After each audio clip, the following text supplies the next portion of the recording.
Hello, Archie Dunlop here with Talking Astrology with Archie. And in this video, I'm going to be looking at the week starting on Monday, March the 17th, 2025. So this video is a preview in one sense. I'm just going to look at what's happening this week astrologically, and I'm just going to go through it very quickly. I'm also going to do an I Ching reading for the week, and I'll be looking at some of the main sections of life, in fact 4 sections to be precise. I'll be doing a general reading, then I'll be looking at money, then career, and then relationships. Also, I want to look at one person, and that is Sergei Lavrov. He is the Foreign Minister of Russia, and he has been in the news quite a lot. And I don't think I've really looked at his chart before. I think I might have sort of once or twice, but I don't think I've gone into great detail about his chart. But I thought in this video that might be something I will do.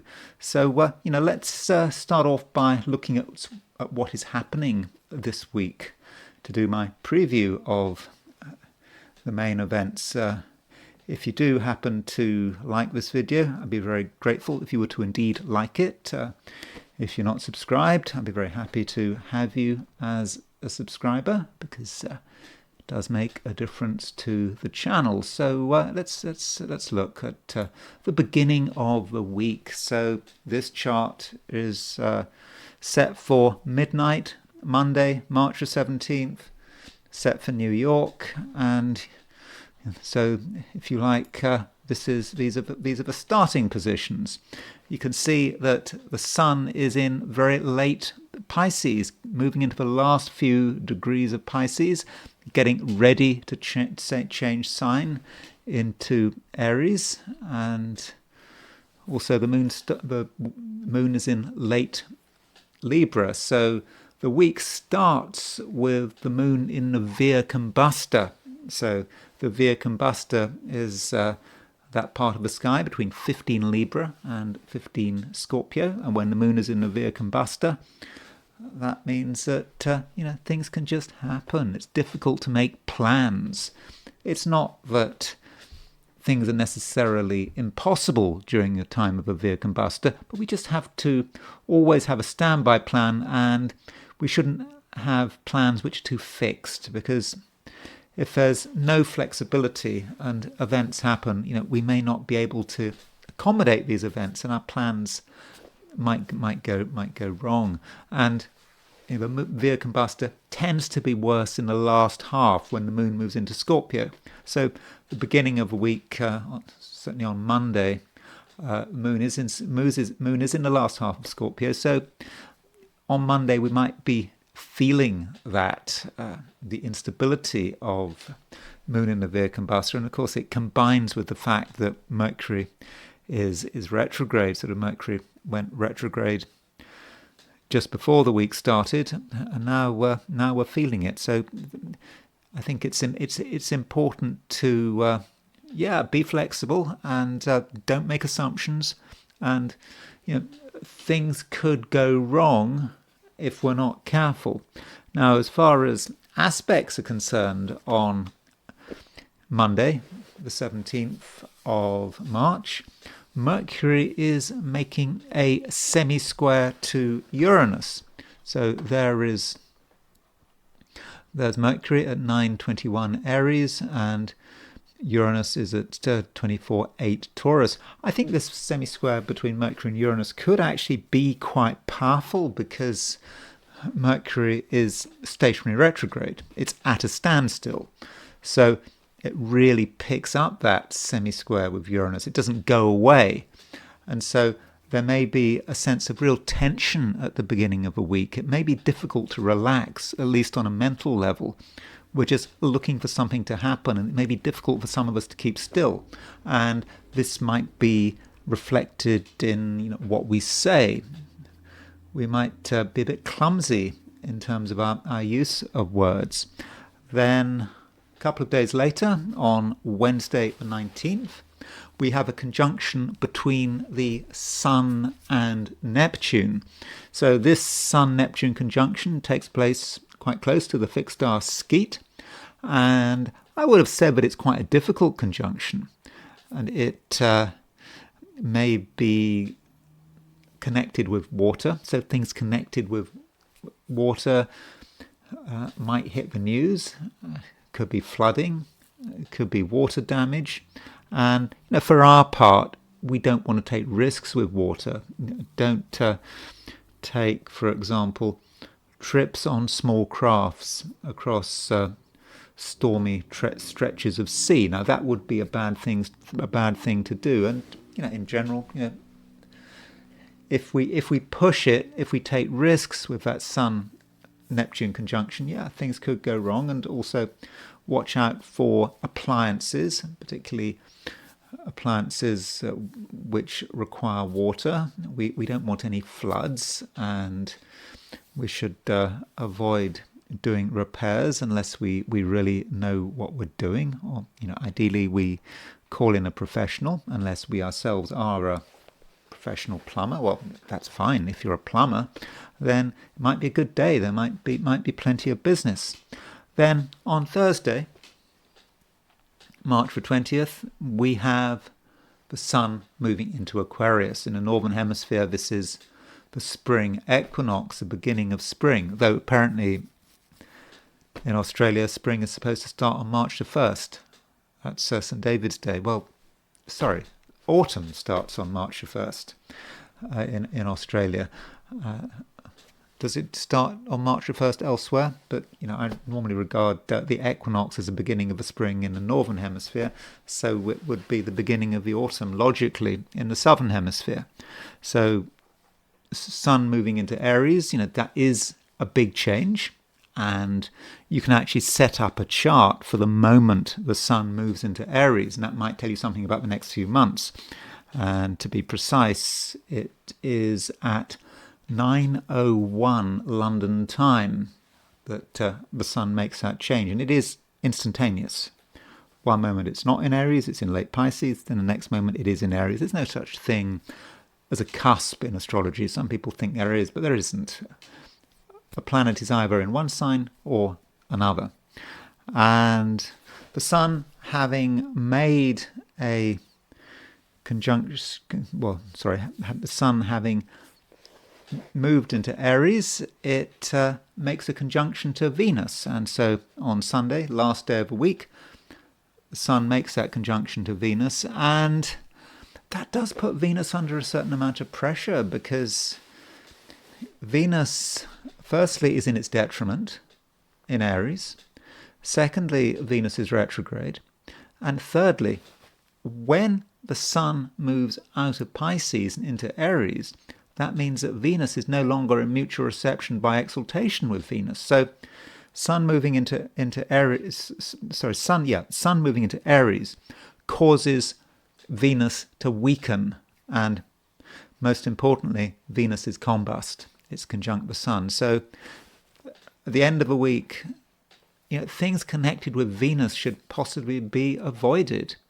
Venus is not well placed, so we should avoid buying expensive things, particularly if we think they look beautiful, because we might make a mistake there. What looks beautiful today might look completely tasteless and awful in a few weeks' time. And if you are doing sort of elective plastic surgery, in other words, plastic surgery where it doesn't really matter when it's done. It could be done now, or it could be done next week or next year. It could be done never. It's not going to make a big difference. If it's that kind of situation, then probably you shouldn't have the surgery done with Venus in such a bad position. And not a good time to be buying expensive clothes. But I'll be looking at this state of affairs as the time arrives. I'll be looking at that next weekend, and I'll be going into detail about what it means for Venus to be under so much pressure. So what I want to do now is have a quick look at Sergei Lavrov's chart. Now, some of you might not be interested in Sergei Lavrov. You might not be interested in politics or international affairs, but he is an important person. I mean, he is the foreign minister of Russia, and he does have an impact on Russian foreign policy. And by all accounts, he's very good at his job. He is, a professional. He's not someone who has just been dropped into the foreign ministry in mid-career. This is what he was trained to do. He studied international relations. He was sent to Sri Lanka at the beginning of his career as a junior diplomat, and he spoke Sinhalese, I think, fluently or very well. So that's a sort of very Russian approach, traditional Russian approach. The ambassador and diplomats, when they go somewhere, they make sure they speak the language. And in that book, The Ugly American, written in the late 50s, where this book by Lederer and Burdick was really castigating the American approach to foreign policy, and that it was written, this book, The Ugly American, trying to encourage America to take it more seriously, and it suggested that the Russians knew what they were doing. That's why Russian foreign policy was successful, because they got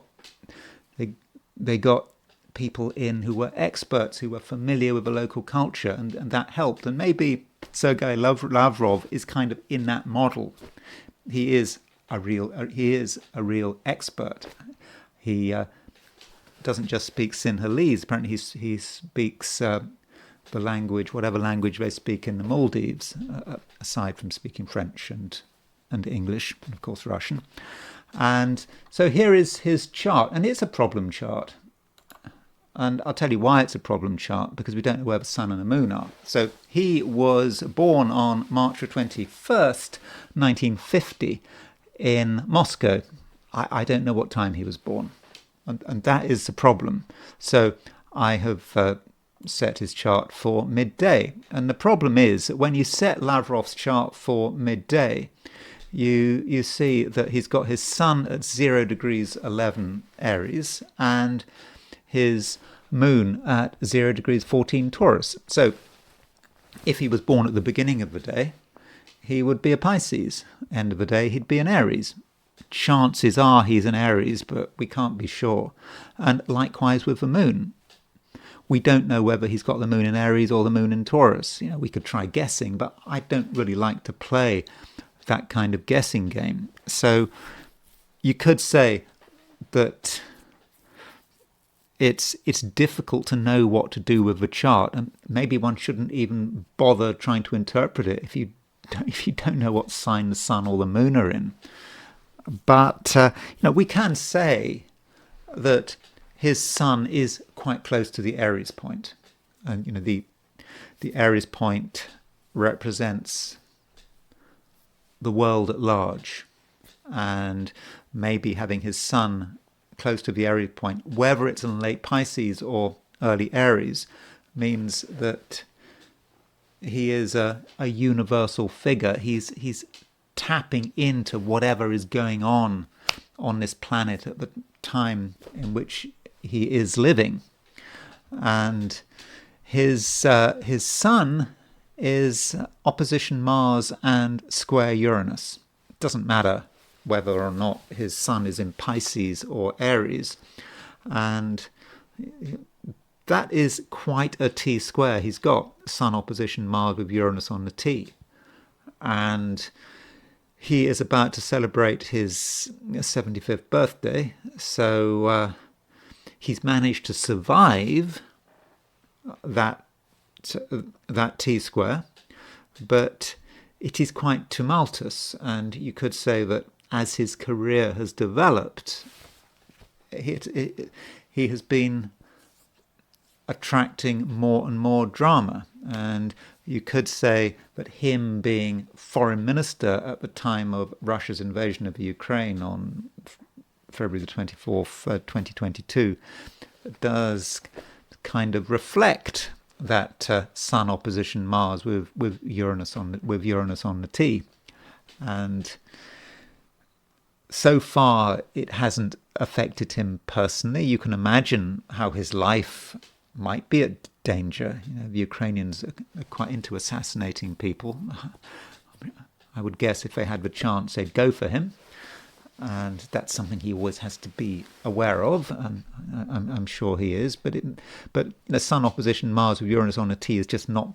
It's not just about being the victim of assassins and plots. It can just be about being part of a war, and he is. It's not necessarily the case that he planned the war. I don't think he did.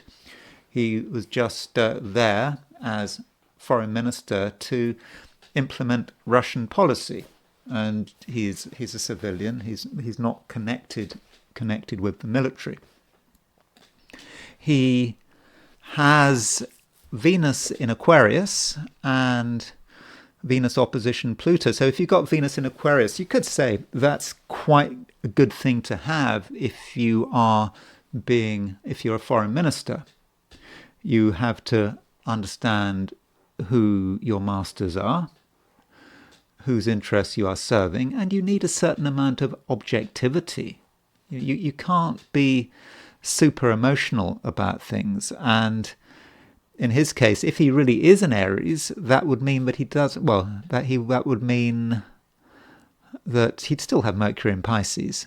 So it's not that he doesn't have any water in his chart, but with that Venus in Aquarius, in terms of relations with other people, with other countries, he does have a certain amount of objectivity, and that Venus is opposition Pluto.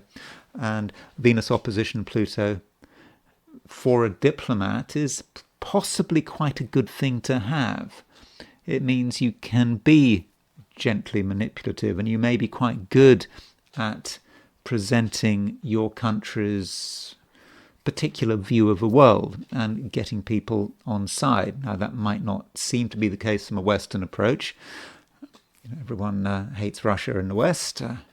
Hillary, when she was Secretary of State, I don't think she got on very well with him. And so there may be issues with him and certain Americans, especially those involved with previous Democrat regimes. But in terms of dealing with the third world and the developing world and BRICS countries, he seems to have been quite effective. And you can see in terms of his career as a diplomat, he started off on the right note. You learn the local language, you learn Sinhalese, you learn the language they speak in the Maldives. And so, those are a few general points about his horoscope, and I thought it might be a good idea to just look at his chart in a little more detail, and just look at some of the midpoints that his chart occupies. And I'm especially interested in his Aries point, because he is a global figure, and he may not initiate policy, but he certainly is in many respects a spokesman for Russia. I mean, I think a few days ago he had there was an interview where he interviewed with some American bloggers, where you could see him in action. He's on YouTube, and his English is extremely good, and he was able to really demonstrate very effectively the Russian position. And here is his, let's look at his 90-degree dial. So here is his 90-degree dial. And let's start off by looking at his Aries tree. So here is his here is the Aries point. You can see he's got the Sun pretty close to the Aries point, and also he has got there's Uranus. So he's got Uranus. He was born at the time of, where was it, Uranus. So Uranus was at 1 degree Cancer. So he seems to have Sun square Uranus. So that's why we see the Sun and Uranus close together on the Aries point. And yes, Mars is there as well. So Sun, Mars, Uranus together on the Aries point. That really says a great deal about what he projects, and he is projecting perhaps the violence of his country, or his country's capacity for violence when it feels that its interests are being threatened. And as far as his diplomatic skills are concerned, notice how his Sun and the Aries point are both on the North Node Mercury and North Node Cupido midpoints. So the North Node, we often think about the North Node as being about karma, but in the Uranian school and also in the Eberton's school, the midpoint school, if you've perhaps read or come across Eberton's combination of stellar influences, he describes the node in that book. So in those German schools, they see the North Node as being about a connection. So the North Node is about who you connect with, how you are connecting with people. So North Node Cupido, North Node Mercury can represent effective communication. So Cupido is the planet of love, perhaps, but also the planet of making connections, making unions. Mercury is, of course, the communication planet, and he has actually got a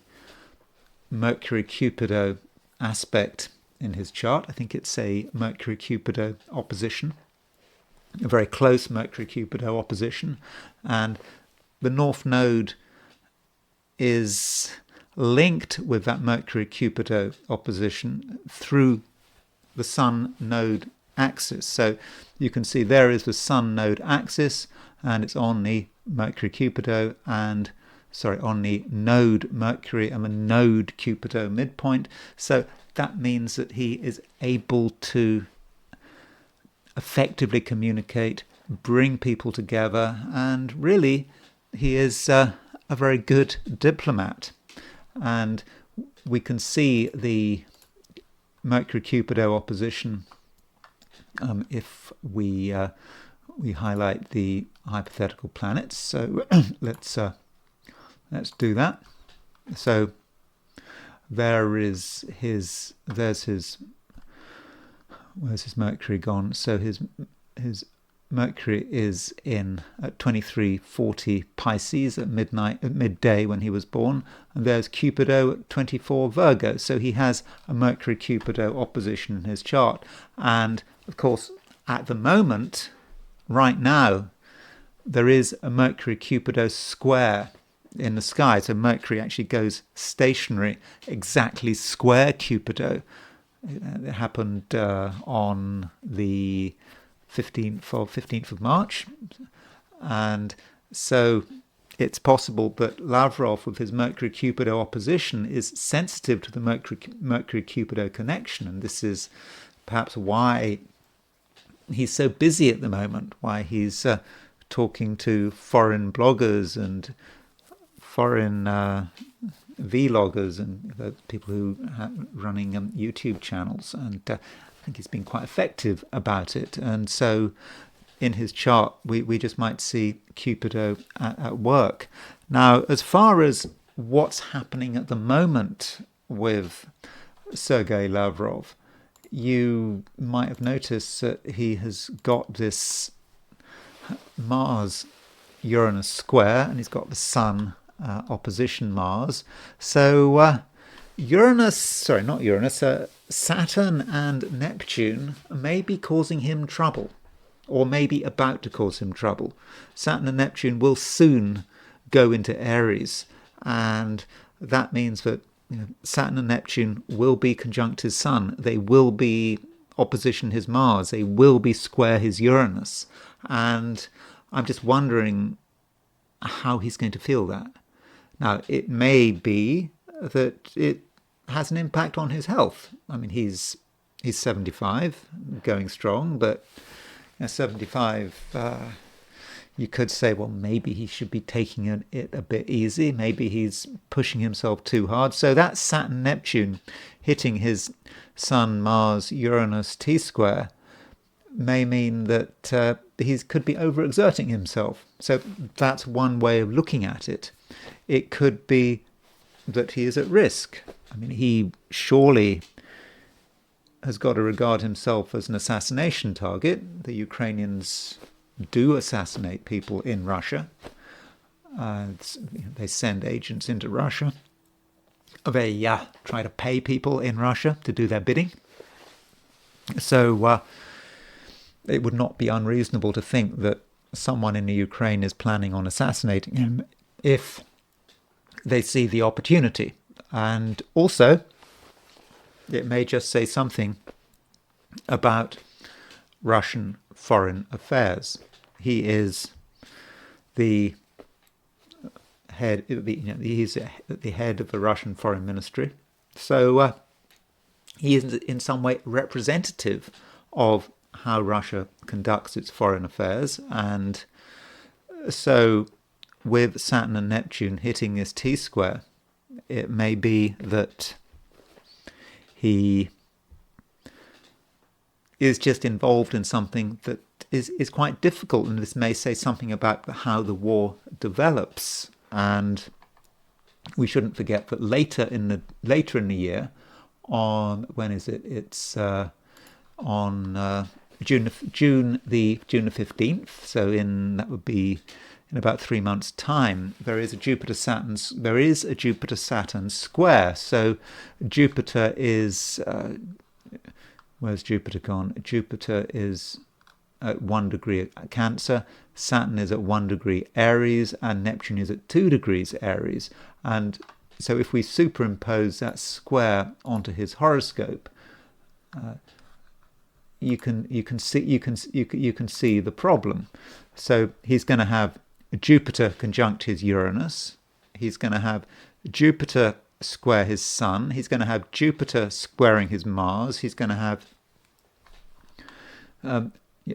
Saturn and Neptune on his Sun. He's going to have Saturn and Neptune opposition his Mars, and Saturn and Neptune square his Uranus. So over the next few months, things could be really difficult for him, and I wonder how that is going to manifest. Or is it just going to be about Russia and what's going on with the war, and it may just be all too much for him, or it just may be a very difficult situation for him. So we'll have to see. And that's it. I would like to have said a little more about Sergei Lavrov, but I do feel restricted because I don't have a time of birth for him. So now I want to look at this week from the viewpoint of the I Ching. So when I do the I Ching, it is for people who watch the I Ching section of this video. So if you don't want your I Ching done, then you don't have to have it done. You can stop watching the video. I'm not going to impose an I Ching reading on you. So this I Ching reading is divided up into 4 sections. I start with a general reading, then I look at money, and then career and business, and finally relationships. So I asked the question, what is the week starting on Monday, March the 17th, 2025, going to be like for those watching the I Ching section of this video?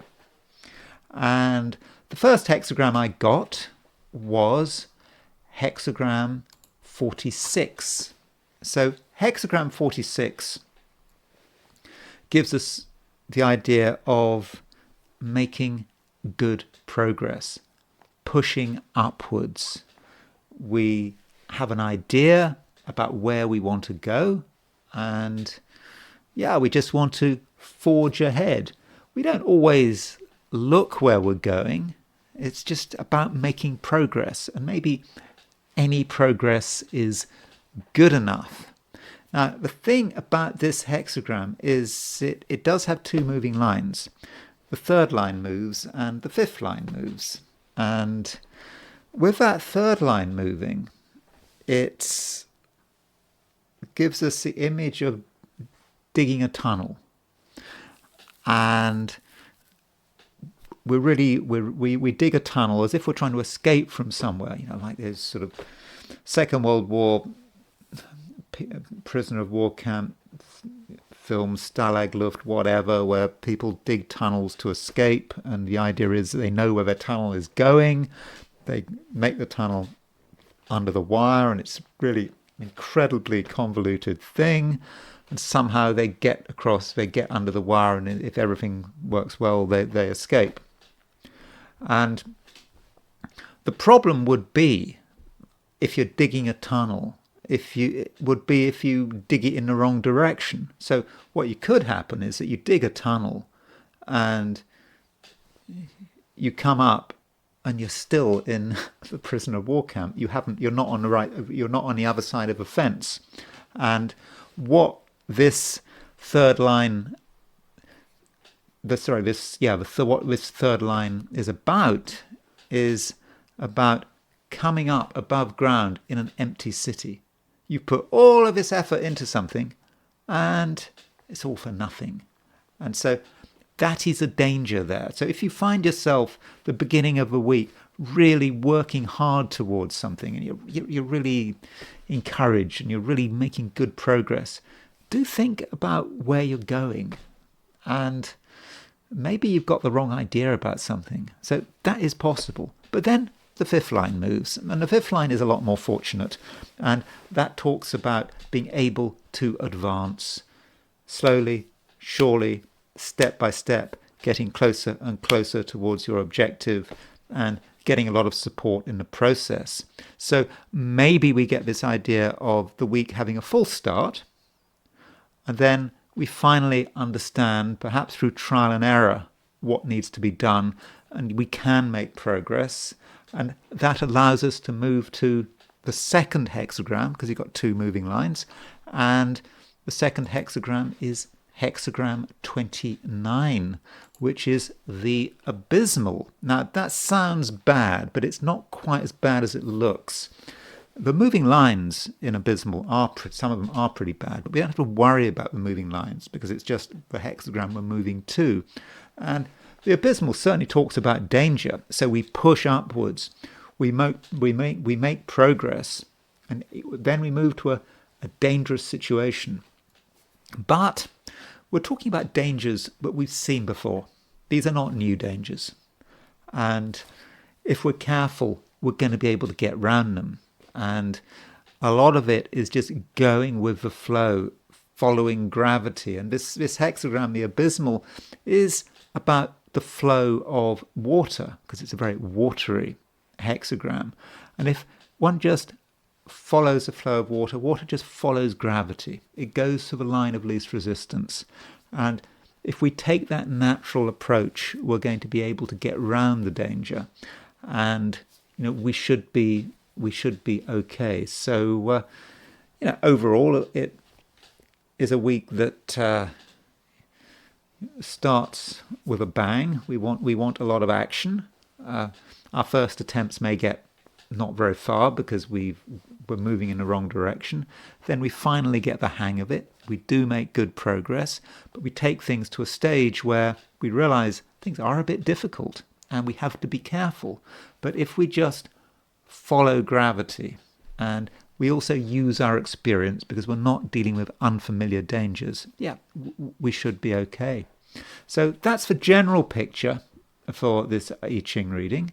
And now I want to look at things from the viewpoint of money. And if money is important to you, then you may start the week really feeling there's just something you want to do of a financial nature.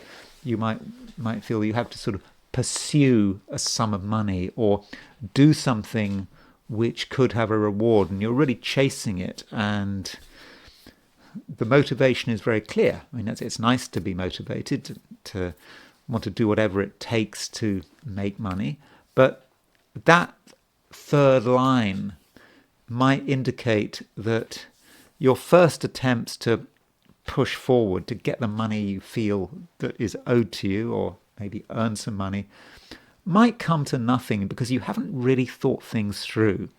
You were making good progress. It was maybe even the progress was just too easy, and you reach your destination, and then you realize actually there's no money available.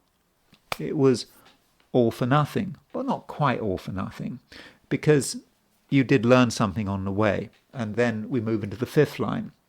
And so as the week progresses, as you have maybe learnt from experience, you take a more solid and considered approach, and you're not in such a hurry. And then you start to get closer to what you are looking for, and the money might start to become available. You might get really close to it, but then we move to this hexagram, the abysmal. So by the end of a week, it is looking a bit dangerous, and you can certainly see possibilities of losing money, making expensive mistakes, but the abysmal can be managed. You just have to be very careful what you do, and you mustn't jump to conclusions, and you must realize that some people are trying to tempt you off the beaten track.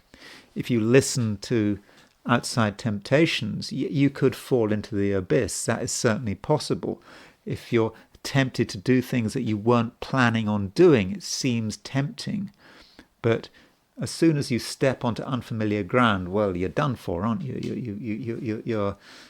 You've fallen into the abyss. You've potentially lost money, but it's unnecessary because you're dealing with things that you should be familiar with. And if you do make a mistake, in a way, you'll be kicking yourself because you knew about it already.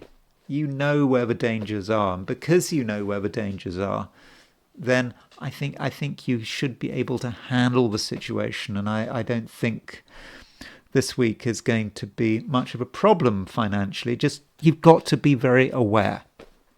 In the first instance, you've got to be aware of putting a lot of energy into something which is a complete waste of time. And finally, you've got to make sure that you don't take one risk too many. And then there is career and business, if that's relevant to you. And I think that you start the week feeling pretty ambitious, pushing upward, and you may believe that you really can make good progress, that really is possible. And it does seem as if you're making progress. Whatever your position, are you looking for a job? Maybe you get a favorable response. Maybe you get in touch with people. Maybe you put a lot of effort into getting recognized. But you've got to have a sense of realism. Is it really possible what you're asking for? Are you maybe putting too much energy into something? Because if you haven't thought it through, you might end up wasting a lot of time. And that might be, if you have a business, you might find yourself pursuing a piece of work which was never available. Or if you're looking for a job, again, pursuing a job that really could never be yours.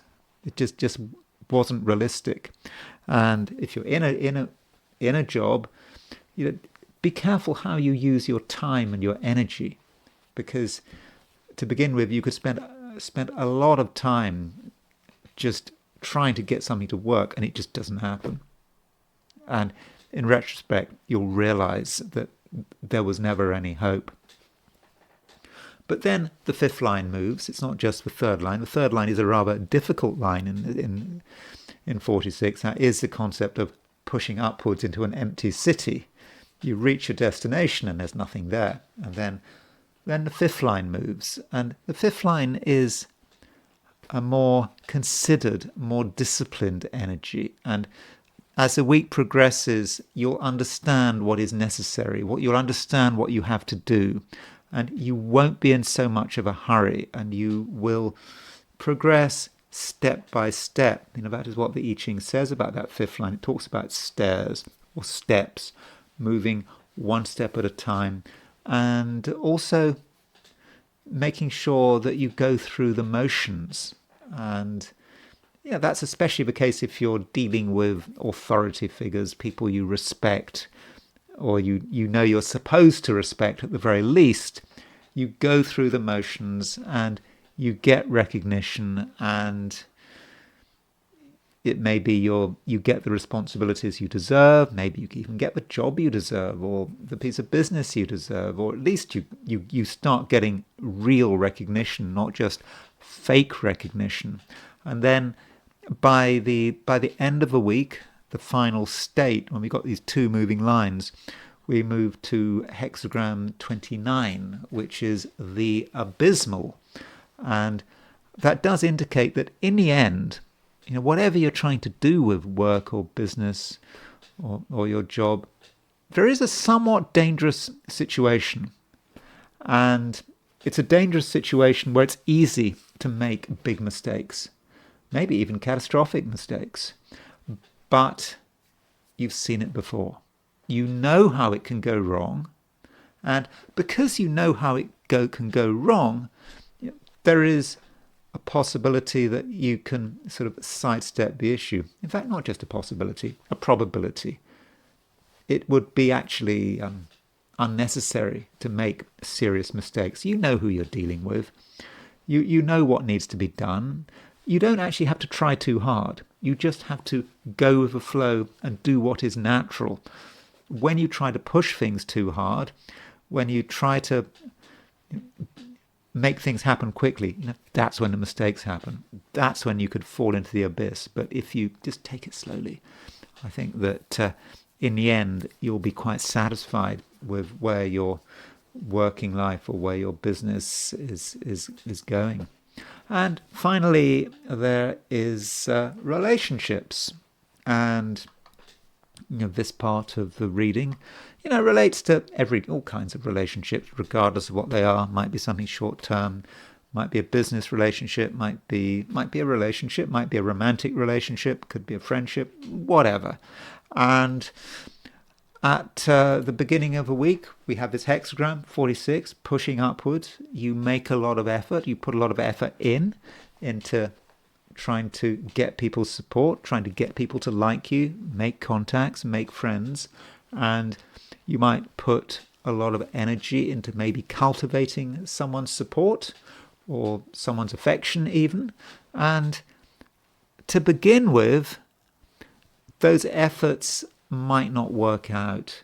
And perhaps what's happening is that you have either found yourself focusing on the wrong person, or the timing has been wrong. And however hard you try to ingratiate yourself with someone, to be their friend, to form a relationship with someone, in the end, there's nothing there. The person maybe wasn't compatible with you. They had nothing to offer. And it's just all a waste of time. And that's what the I Ching says, pushing upwards into an empty city. You really are trying hard. But when you actually reach your destination, you just realize there's nothing there. This person wasn't really worth the effort. And then you move on, and the fifth line moves. And that indicates that when trying to cultivate people, you need to be patient. You need to slowly go through the requisite stages and always evaluate the situation. Try to work out who you're dealing with, what you need to do.